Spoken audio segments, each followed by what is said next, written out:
Welcome to the Gruber Morning Show. We have a very special guest with us today. I'm Pete Gruber. I'm Mark Schaffner. Good morning, everybody. Welcome. And our guest today is Richard Flentge, who wrote a book, Verities of an Electric Mule, his most recent book.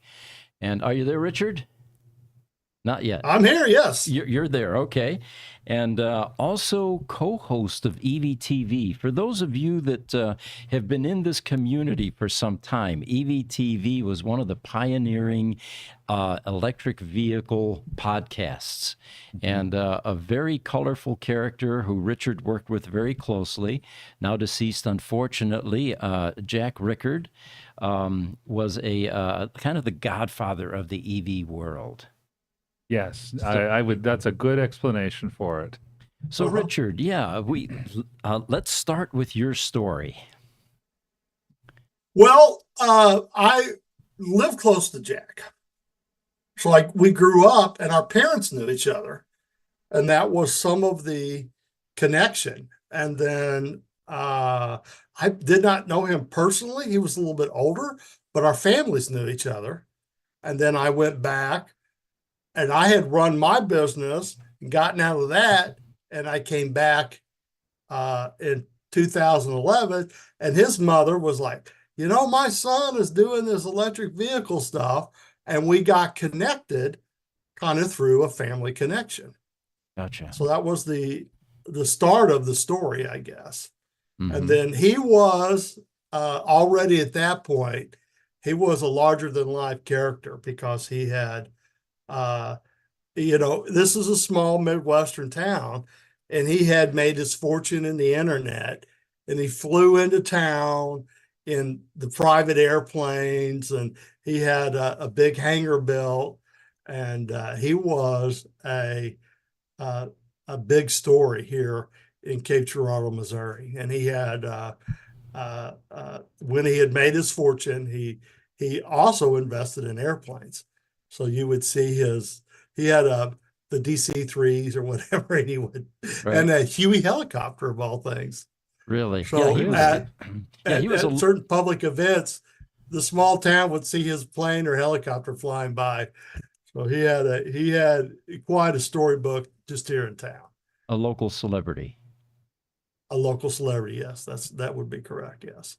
When we first got started, we weren't doing social media at the time. In fact, my kids played with it, and I thought, well, that's just video game stuff. Yeah, I'm not interested in that, right?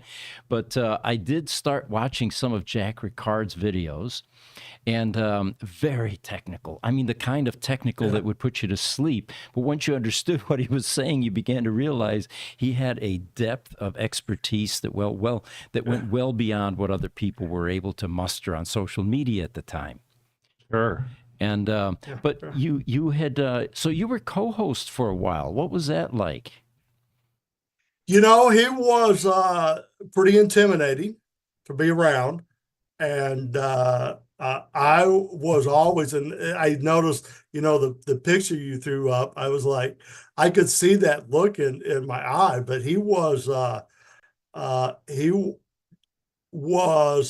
force in the room, and I always was on my toes.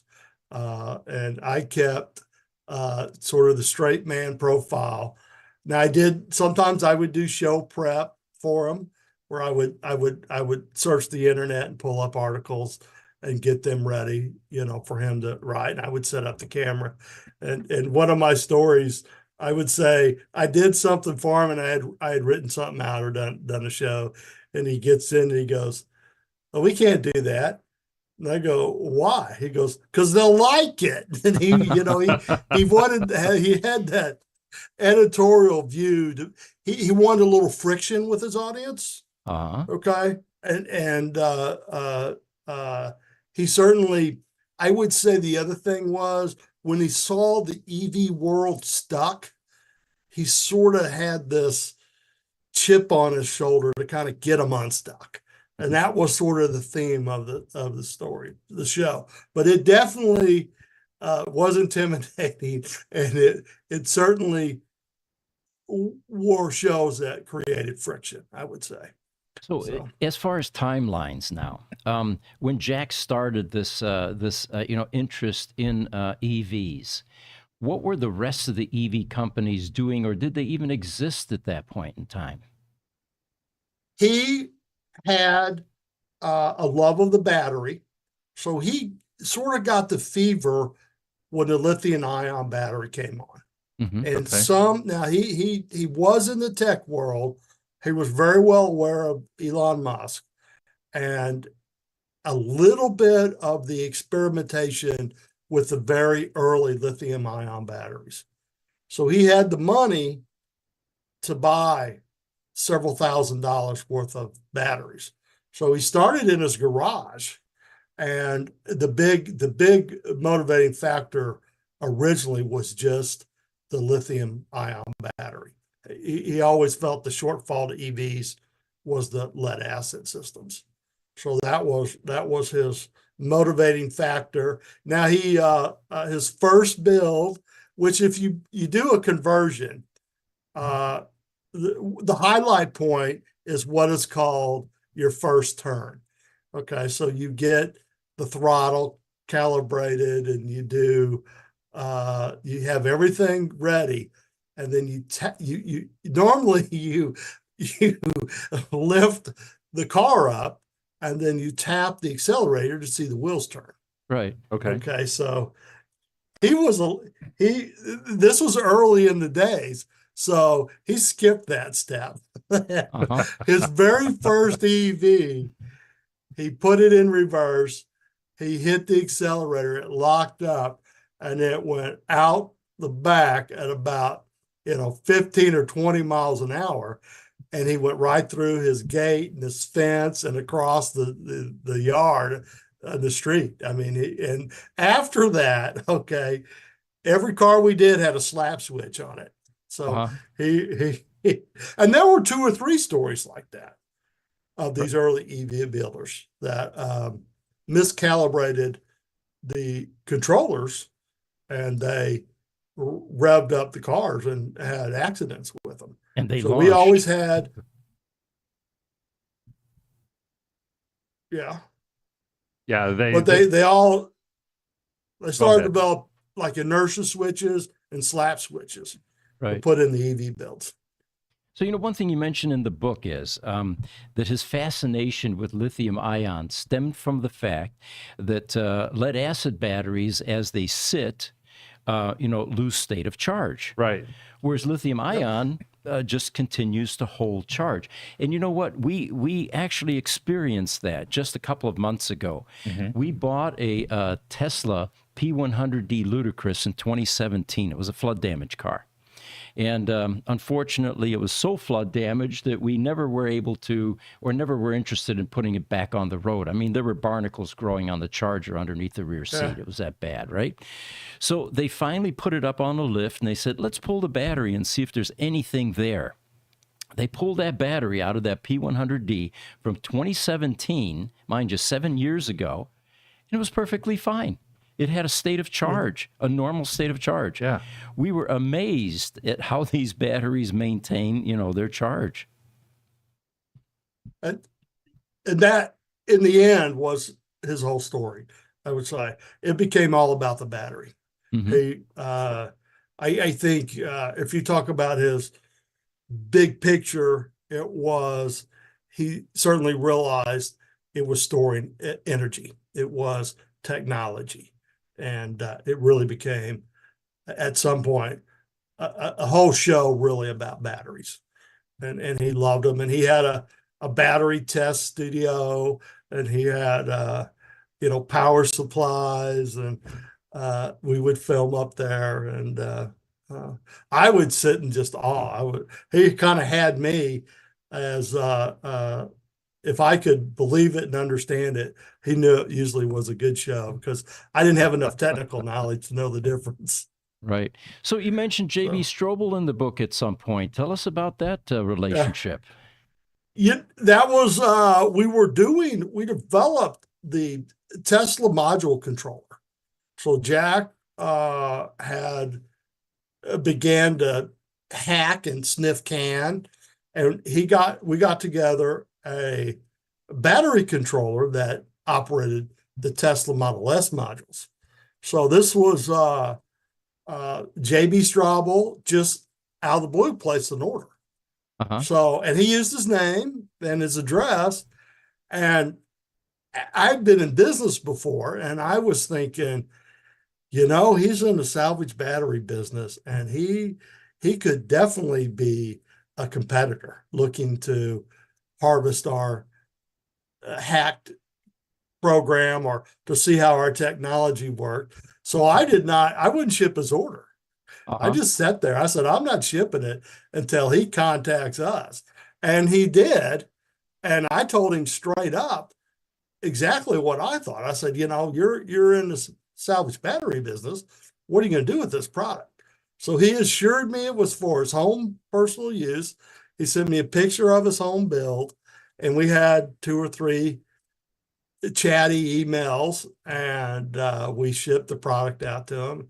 And he said, thank you. And then after that, he hired, Jack had passed away and he hired one of the techs from EVTV, and he went out. He's out in Reno right now, or Gotcha. in Nevada. So this was after he was CTO at Tesla, had already left and was in the Redwood Materials Redwood Materials, yeah. business. Oh, Yeah, okay. the scrap battery business. Interesting. Okay.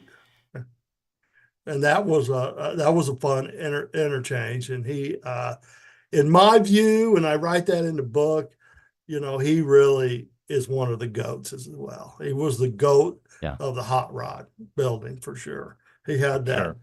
really fast Porsche, and then he really got into the roadster setup. So he applied a lot of his knowledge. So I have great respect for him. I always enjoyed him. So in the book, there's some lifestyle descriptions about Jack Rickard, and maybe you can go into that because it's a fascinating story, I thought. He, I think it goes back. And I think some of the story we need to share was he was in the military. Mm-hmm. And he also grew up, his dad was a contractor, a bricklayer, and I'm talking commercial building level, apartment level building. And Jack was a hod carrier, and he was a very, very stout person. So he was strong as a bull, and if you've ever he had a tremendous constitution, but in the Navy he got into the habit of smoking unfiltered Camels. Okay. And that is not a very good health habit. They're very powerful tobacco and nicotine delivery systems. So and I would say, if you talk about lifestyle, the downfall of him having so much wealth was that he could afford all the cigarettes he wanted. And so he smoked unfiltered Camel cigarettes and ate KFC chicken every day, just about. He was real habitual about that. And he would smoke on camera. He would throw a cigarette down and just keep going. But in the long run, which I mentioned to you guys earlier, he had some personal fear because his father had gotten Alzheimer's and his uncle, and he experienced that. And I don't think that was something he wanted in his life. So he sort of threw reckless abandon out the window and continued to smoke all he wanted. And I would say he got a very prototypical lung cancer and a bronchial that's normally related to heat. So people, they talk about all the dangers in cigarettes, but especially with unfiltered, it's also heat. You got to be. So anyhow, he contracted lung cancer and passed fairly quick. So, How old was he when he died, Richard? He was a month or two after 65. 65. Okay. So, All right. Yeah, and in today's time, that's actually still pretty young. We were reading that's about pretty some of those young. famous Dr. Pepper runs too, and that probably didn't help things any. Yeah. But He drank Dr. Pepper, ate Chinese. We ate Chinese a lot. And he would get off the menu. He like somehow knew the owners, and they would make this super hot, covered in chili pepper, and it would practically be uh, set on fire by the time he got a hold of it. He Yeah. ate whatever he wanted. I mean, it was that's the way he lived his life. And I unfortunately probably rubbed off a little bit and didn't eat real healthy as well. So Yeah. it wasn't any help. I enjoyed the celebration, I guess. Yeah. And the KFC, perhaps. Yeah. Free Yes. KFC.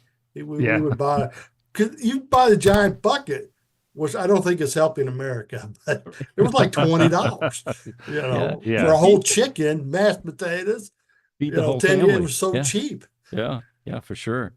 So, Richard, in the book, it's a great history lesson on EVs. Tell us what motivated you to write the book. I really love the story, and I really thought I got out and I had left, and I realized that I knew a lot more than a lot of people out there.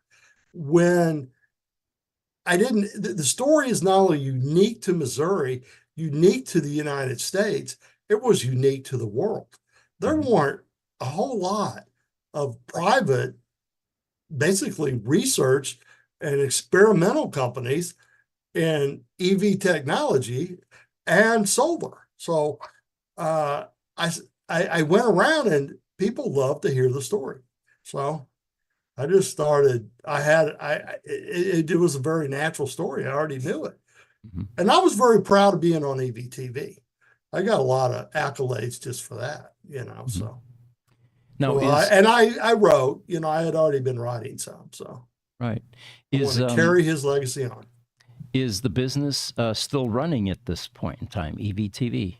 The basic business was dissolved upon his death, and then his daughter took it over. And I, for medical reasons, left the business, and they do some things, and I pretty well stay out of it because of it just being involved in it stresses me, and I have heart medical issues. So, but it's still kind of around. They still sell some of the product, and they still do a few things, but it's with one of his younger daughters. Gotcha. Okay. I do a little bit with it. In fact, we have a comment here from Dizzy Willow that talks about that a little bit. She says, "Love watching you guys. It does seem like his daughter is going in a bit of a different direction, though, on the business." Yeah, she did. And to be honest, transporting cars in, handling and shipping batteries, the money and wire, it's not, it's not selling pool tables. I mean, it's a complex business that has risk and stress, and she doesn't need to be.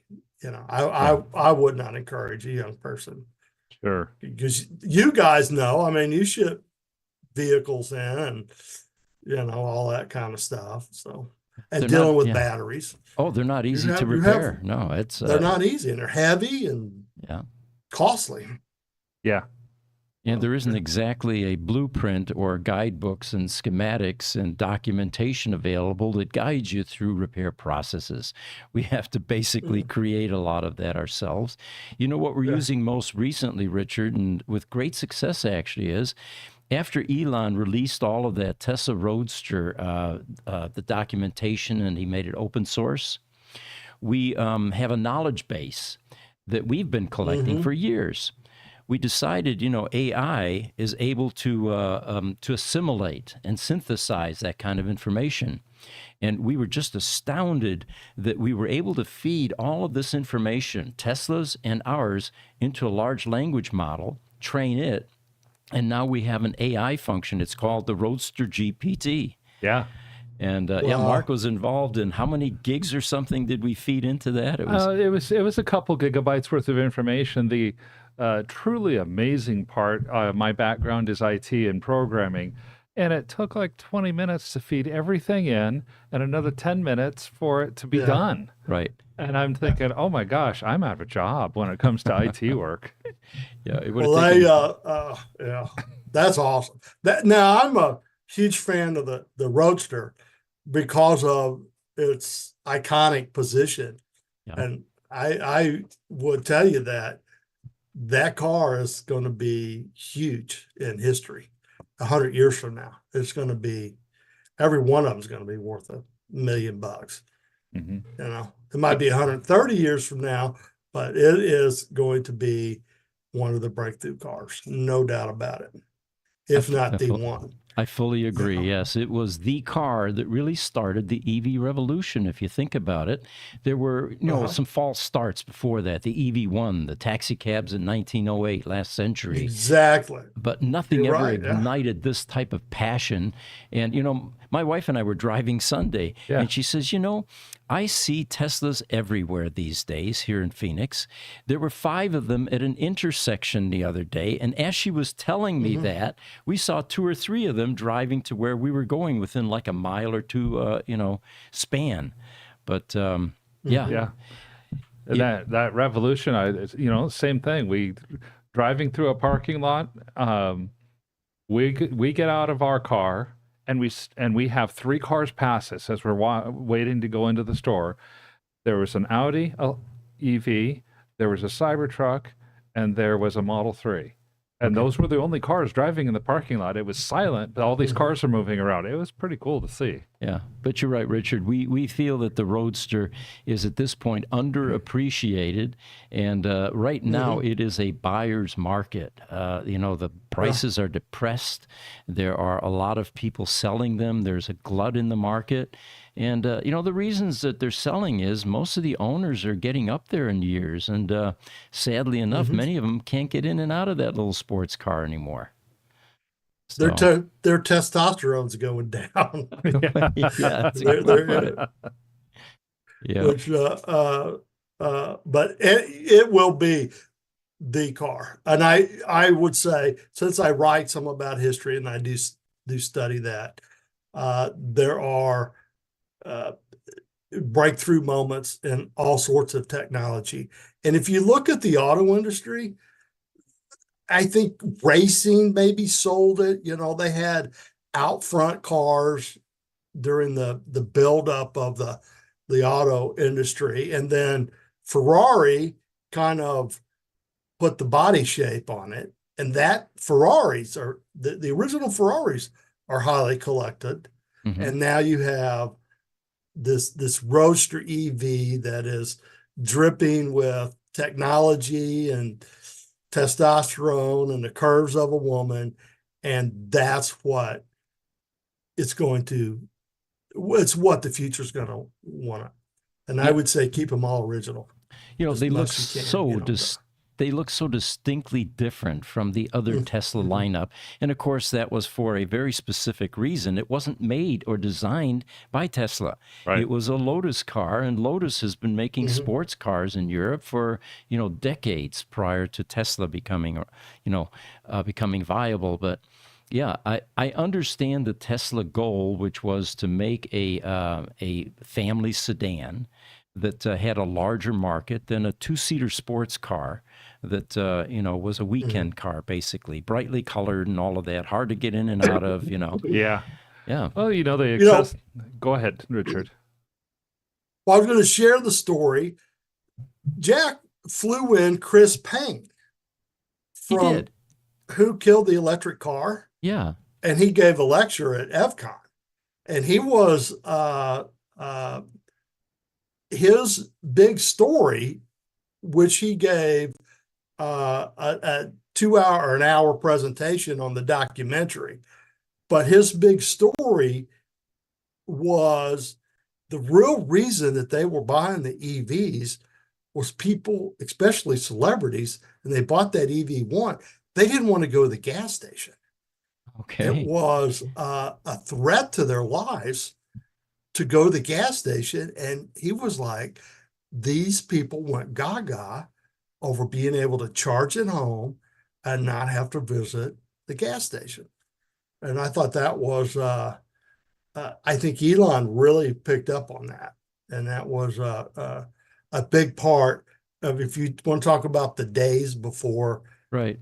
EVs were mainstream, that was one of the big conversations. And then the reason for Canon EV1 was all the maintenance that went along with it. They had to maintain product and warranty. They figured it was going to sell. They had these lead acid batteries that weren't really that good at technology. And number two, it was working. So I thought that was a cool story about EVCON. And that was sort of, Jack called the guy up, got a hold of his public relations department, and paid his fee, which I believe that it was multiple thousands of dollars, and flew him out here to Really? speak about his experience. I thought that was one of the golden stories too. That was pretty neat. That is, and that's a very unique take. The stars getting a nice sports car, partly because they didn't want to go to the gas station and have the danger of interacting with the public. Yeah. Oh, yeah. But there is an irony there. Now it's no longer the celebrities that are getting mobbed. If you have a Cybertruck, you go to any place and you'll get mobbed, even though you're not a celebrity, right? It's funny you mentioned Chris. He was going to be here yesterday, and he ended up going to Vegas instead, so he's rescheduling. But he's continuing the saga of the EV story, and part of what he wants to do is film our Tesla Roadster shop, because when you go into Gruber Motor Company, it's like a nostalgia trip back to Tesla in 2007, where everything was Roadster. Nothing else existed in the Tesla vehicle lineup, I watch your videos. I'm like, he's like Hugh Hefner out there with all those roadsters hanging around, all that curved sheet metal and stuff. I have very confused neighbors.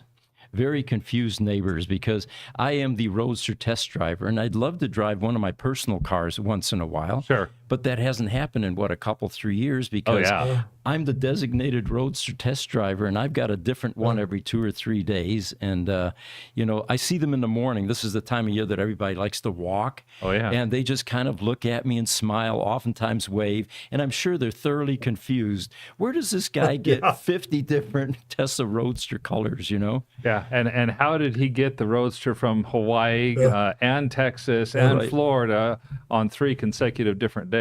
Right. A lot of fun. You're living a dream, Pete. It's an awesome place to be, and it's a unique place in history. I don't think you may not realize it, and that would be another thing about the book. In the middle of all of it, it's much different than after. So it makes it, and you still got a ways to go, but hats off to you. We're all behind you for sure. Well, thank you. We were talking a little bit just pre-show about what it was that kind of got Jack into the whole battery thing. You were talking about how he got interested in that lithium-ion battery as a new technology. Go back, and I kind of tell his story in a way. His dad was a construction worker. Jack was a hod carrier, and he worked Jack like crazy. He wanted to get out of Cape Girardeau.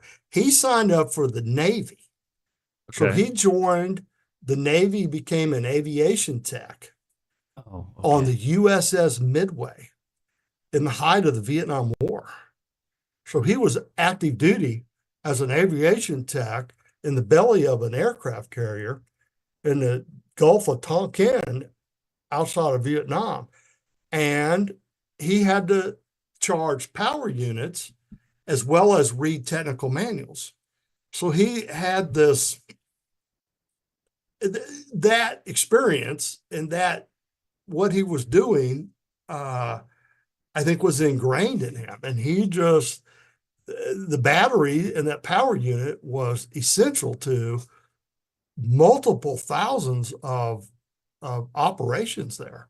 and he learned technical stuff, active duty under military conditions. Now, the rest of the story, and it's in the book, he was a well liked. He was a heck of a worker, and he had gotten shore leave, and he was in like somewhere away from the ship, and he had an 80-day shore leave, and they called him up and wanted him to fly back out to the ship to fix something and bring some parts out there. They flew him back. The plane hit the deck, popped the landing gear, spun off the deck of the USS Midway, and was churned through the propellers, and it killed 11 soldiers. Oh. And he was one of the survivors. He was plucked from the ocean from a rescue helicopter, and he had real world experience of these batteries. And he's in your primitive years, I guess that formed some sort of a bond. He had definitely a different feeling than a lot of people towards portable energy. So that was kind of his military story. So this is reminiscent of the T-Zero story. You call it T-Rex, right? Because it's really Yeah. a dinosaur. T-Rex. Every time I see that thing, I'm like, there's T-Rex over there. But It's easy to remember than T-Zero. The one of three that we had lead acid batteries in it. They had Optima spiral wound 12-volt batteries in them. Yeah. And they had a sensor that was mounted on top of each of the batteries. And there were 28 of them in the car. There were 24 in the doors. Made it fairly unsafe if you think about it. You get T-boned and you end up with sulfuric acid in your lap, you know? Oh, yeah. But what was amazing is the car would go 80 miles on these Optima spiral wound batteries, right? That was a version that we had. In fact, there was a car show that we attended where it was like 40 miles away, and I thought, are we going to get back? So we had a support vehicle go with us with a generator at the car show to charge the T-Zero so we could make it back, right? Yes. But I find it fascinating that it was Martin Eberhard and Mark Tarpening that decided, you know what? These lead acid batteries are not as sophisticated as the batteries we've been using in the e-reader that they were making at the time. Yeah. They called them laptop batteries. And he said, I remember that, yes. Why can't we scale this? Instead of putting 18650s in the e-reader, let's put a few thousand of them in the car and see how it does. And that changed everything. The majority of EV manufacturers that came after Tesla, they copied that same design because it was so successful. That's one of the stories. Yes, I remember from back in the days. I didn't realize it. It was laptop. Yeah, it was little. Yeah, car, whatever, phone batteries or what. They put them all together to make something. Yes. And the other fascinating thing about that concept is, with lead acid batteries, we're in the critical power business. We repair UPSs in data centers. Those batteries will last 3 years, maybe 4, pushing it at 5. But you got to change them because they lose power. You know, we've got Tesla Roadsters that have the original legacy battery pack in them from 2008 that are still going strong.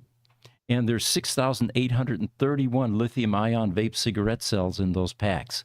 So not only do they hold their charge, but the lifespan on those is exceeding everybody's expectation. You mentioned J.B. Strobel. I had a conversation with him 2-3 years ago or so, and he said, the original design life on those battery packs in the Roadster was 10 years. We're all pleasantly surprised that they're going on at that time like 13, 14 years. Yeah. But, it was my question would be, is that the way that they treat them? Do they keep them stored charged? My take always was, if you had a real consistent charge point and discharge point, where you kept the battery happy all the time in it's sort of a Goldilocks zone. But who knows? Maybe just luck of the draw. Well, I some of think it. you're onto something there, though, because a lot of times on those roadsters, standard charge is not more than 80%. That's near the top of the Goldilocks zone that you mentioned in your book. And a lot of people don't let their car discharge below 70 or 80 miles, which is at the bottom level of that Goldilocks zone. Mhm. Mhm. And we bottom balanced originally. I don't know if you caught on to that, but we didn't have a BMS on some of the bills. We just simply got all the batteries down low and then charged up to 80% and kept it and set the cutoffs on the charger to those two numbers. Mhm. And we called it bottom balancing. And so we had in the shop, he would always, I talk so much, he would try to give me something to do to keep me out of his hair. So I often got bottom balancing job. So you would sit with a little resistor that would do a fake load, and you would take each cell and you would pop it down to, we'd get them all down to 2.75 before we put them in a pack. And so that was one of my fun jobs. And they would send me over there for 4 or 5 hours to look at batteries. So Now, who was doing all of the deep dive engineering work there? Was that actually Jack as well? quite a bit of it was Jack, and then he had a hodgepodge of different people that would come through. Some knew car knowledge. He had his friend Brian Noto that had learned, and then he would hire. He had all sorts of people. He had multiple people come in on his team, ex-EVers, some of his tech friends from his internet days would come by, and he had contacts all over the world where they would exchange the data. Quite a bit of it involved coding, basically, to try to get motors to turn, inverters, So quite a bit of it was that. Now he did get a hold of the Siemens motors through that Acer Dynamics. Uh-huh. I don't know if you kind of, which was a very good EV motor built by Siemens, and they went bankrupt, and we had bought those, except they wouldn't give them the software. So that was one of the big hacks that he had to do. Oh boy. So Were those DC or AC? they were AC, three-phase three-phase AC. Okay. All right. So you And, had the right technology. Yeah. I never could. That was nowhere near that.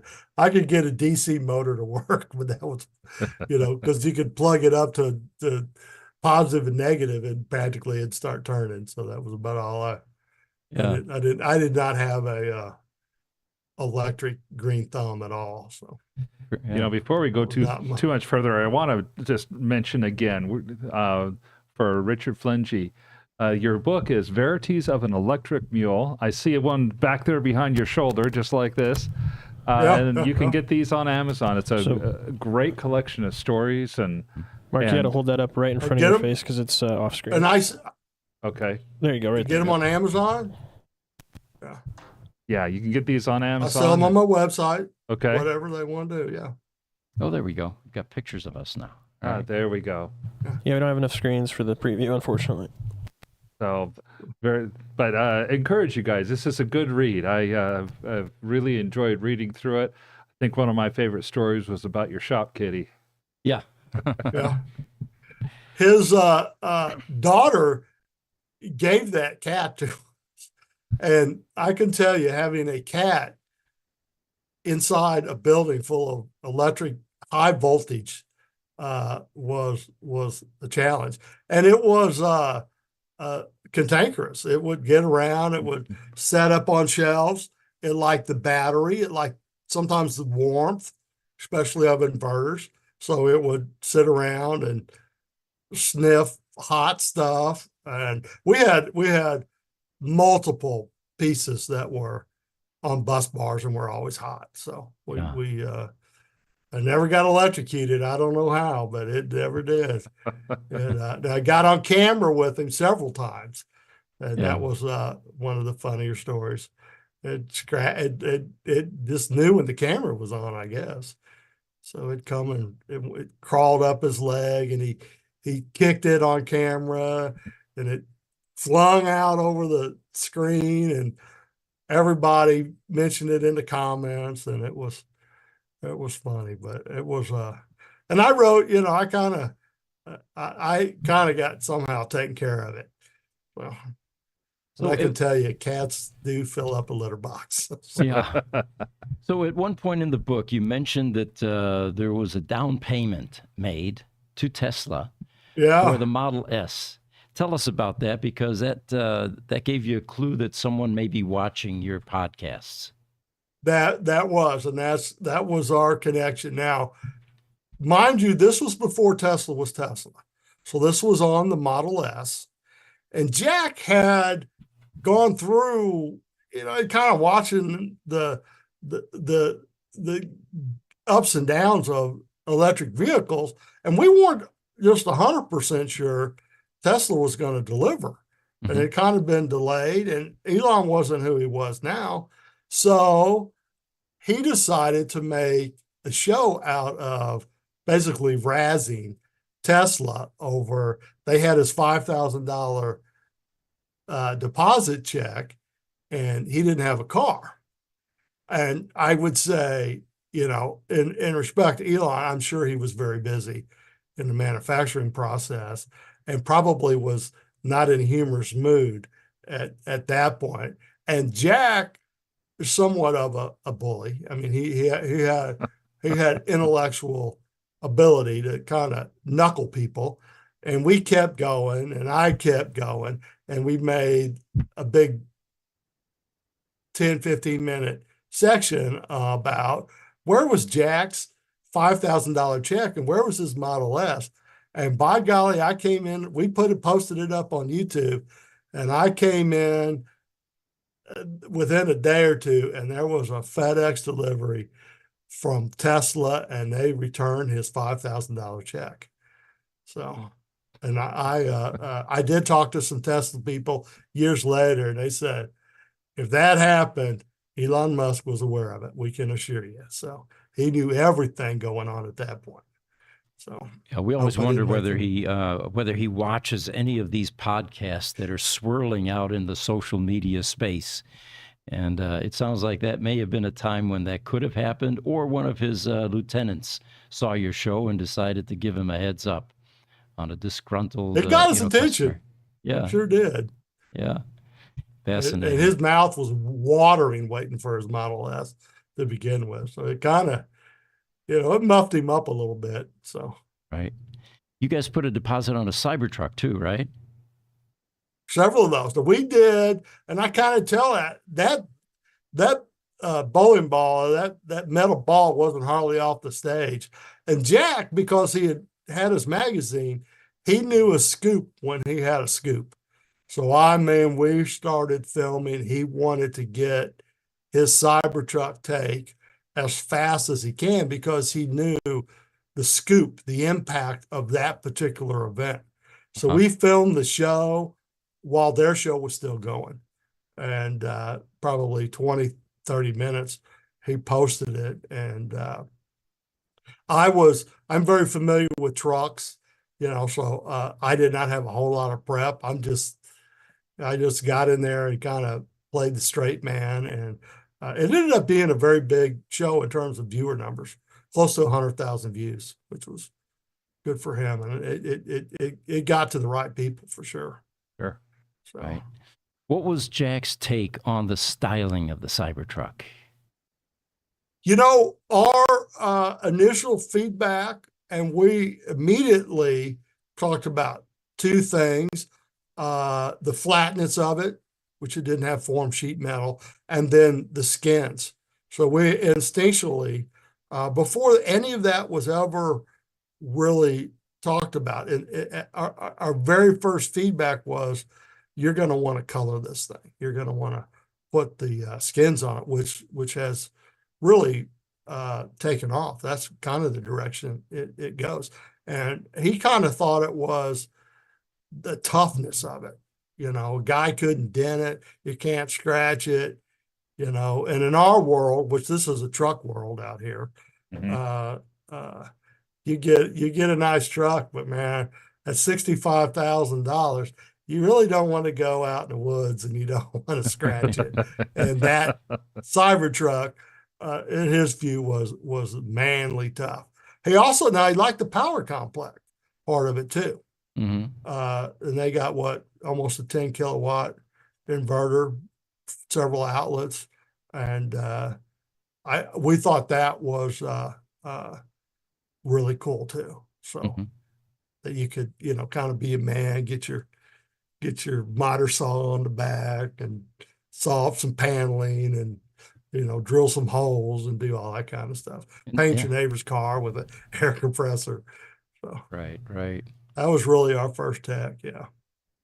Yeah, you mentioned in the book that that was before they even had considered putting an inverter into the vehicle, into the Cybertruck, to give you AC power.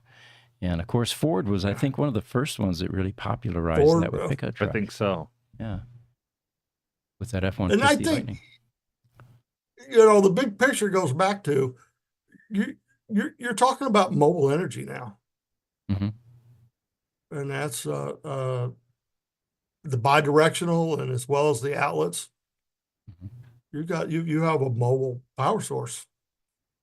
Now, you guys had some definite ideas about self-powered homes, the solar aspect. And it seems like Jack was actually dabbling with that fairly early on. In fact, we have one of his inverters here that came to us with some UPS equipment, and we fully plan on firing that up one of these days to test its capabilities. I think it's like a 25 kW, 30 kVA inverter. Yeah. And we got that was one of his claims to fame, which was he had blown up some stuff. He blew up, I would conservatively say, in experimentation, about $30,000 of equipment.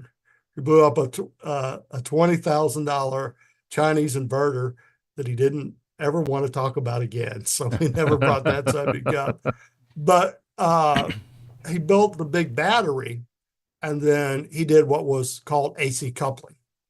And they took the solar panels DC to the inverter AC into the loads panel. Then out of the loads panel, it went over to another inverter, rectified, and then charged the DC batteries. So he did, I would say, the first on-site flipping the switch of $100,000 worth of equipment that could have all fried. And he created a frequency match and was able to charge batteries through AC coupling. Gotcha. And which is not legal, I don't think, in most states. I don't know that. They don't do that with the Powerwall. But they had kind of inverter chargers, and he just bypassed all that. And he was able to frequency match. And we used oscilloscopes a lot in that business. You wanted to have solar is very sensitive to dirty waveforms, unusual waveforms. So you would want a very tuned in oscilloscope. And he had high dollar oscilloscopes, but he got it to work. But it was not without a cost. I mean, he and that would be another thing. I guess he'd blow stuff up and he'd tell people about it. Yeah. He'd like to do that. But that was a big story. People in China didn't even believe him. He said, "Here's the video," and they believed him after that. So was that one of his revenue streams, was building off-grid solar systems? Yeah, that's where I came in. I had more what you would call just general business knowledge. I knew how to ship stuff, get a vendor, pay for it, get the customer, find out where he was at, how to get a shipment to him. That was really my contribution. A lot of was maintaining the revenue stream. So we tweaked in a controller system for the Tesla modules. And then we got Chinese inverters. and we built, we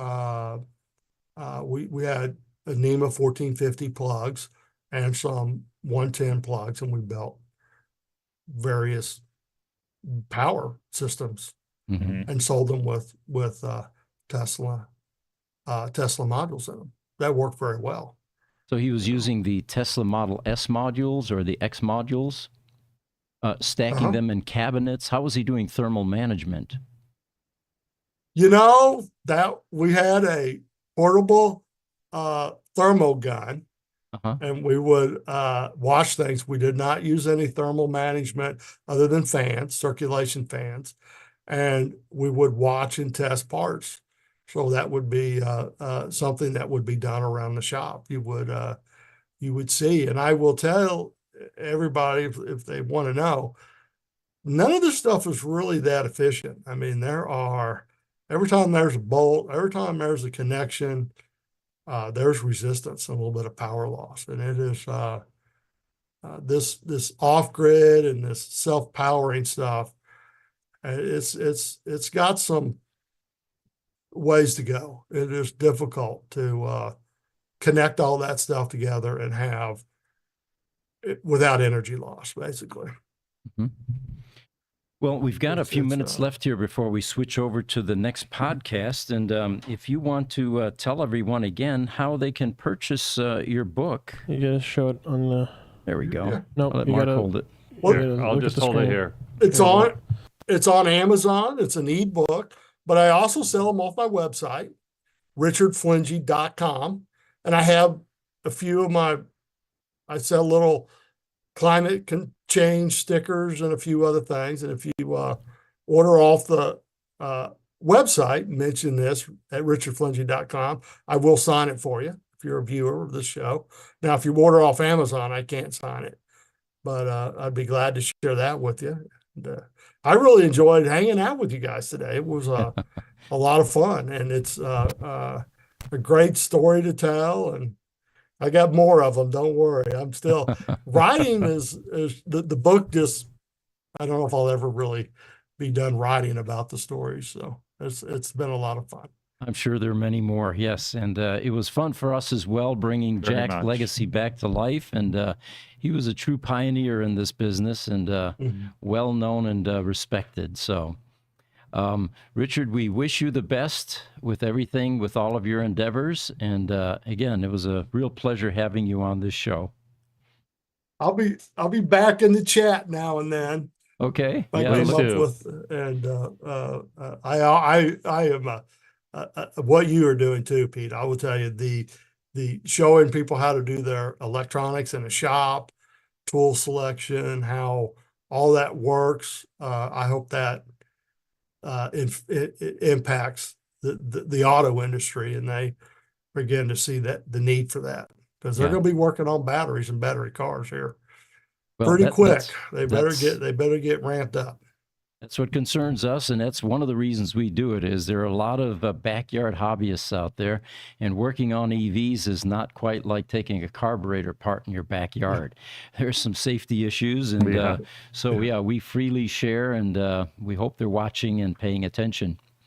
Richard, again, thank you. Best to you and your family. It was fun.